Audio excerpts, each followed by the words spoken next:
Nou, daar ging ik bijna. De Rotterdamse Westkruiskade is wat mij betreft de allerlekkerste straat van deze stad. Deze buurt wordt ook wel Chinatown genoemd, maar dat is eigenlijk een beetje een misleidende term. Omdat je hier ook Surinaams, Antilliaans, Turks, Marokkaans en Oeigoers kan eten.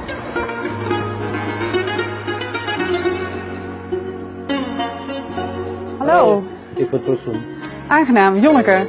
Nou, deze outfit en deze doppa, dat hoofddeksel, die worden speciaal vandaag gedragen omdat het eigenlijk een soort van Oeigoerse bevrijdingsdag is. De Oeigoeren die niet in China wonen, dus die buiten China zijn en eigenlijk gevlucht zijn, die willen hun cultuur nog wel in stand houden. En daarom hebben ze dus 1 dag per jaar dat ze dus helemaal gekleed gaan in hun traditionele outfit.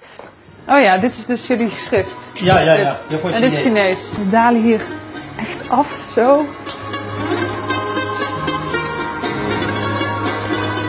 We zijn hier shish kebabi aan het maken. Ja. En het vlees is eerst gemarineerd met een beetje ui en een klein beetje zout. Er gaat straks aan het einde nog wat chilipeper overheen. En het ruikt echt ontzettend lekker. Eigenlijk al bij binnenkomst. Als je hier het restaurant inkomt en het restaurant is helemaal daar. Maar je ruikt daar wel al deze heerlijke kebablucht. Ja. Nou, wat we hier dus aan het maken zijn, of wat zij aan het maken is, dat zijn laman noodles. Oké, en then I want to do the spanking. Ja. Daar ben ik dan wel weer super goed. Het leuke aan deze keuken, of eigenlijk het bijzondere aan de Oeigoerse keuken, is dat hier dus noedels in een pan liggen te koken. En daar heb je dus de shish kebab. En het is dus eigenlijk echt een mix van allerlei invloeden. Die shish kebab is eigenlijk heel Turks of Midden-Oosters. En die noedels, die zijn toch weer best wel heel erg Chinees.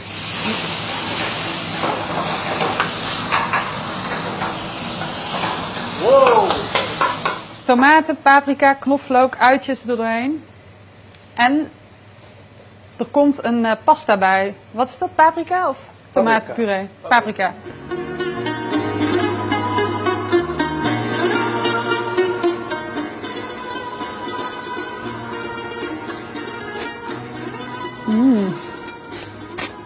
Heerlijk.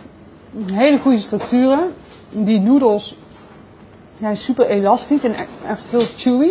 Ja, en dat vlees is gewoon echt nog heel erg mals. En je zag net, het is gewoon 1 minuut of minder dan 1 minuut op heel hoog vuur even gebakken.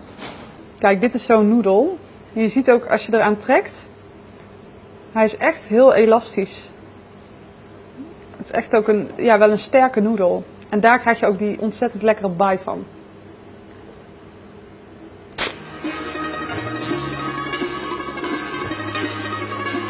Je bent niet alleen maar kok, hè? Ik bedoel, je doet naast het koken, zet je ook politiek gebied in. Dus eigenlijk voor de Oeigoerse cultuur en de Oeigoerse bevolking. Omdat die tot op de dag van vandaag in China nog steeds best wel onderdrukt worden. En ook door dit eten te maken, probeer jij ook door een stukje van culinair erfgoed van de Oeigoerse bevolking door te geven. Ashpulsun. Nou, eigenlijk zijn er 1000 manieren om smakelijk eten te zeggen in het Oeigoers. Maar het is vooral gewoon niet lullen, maar slurpen.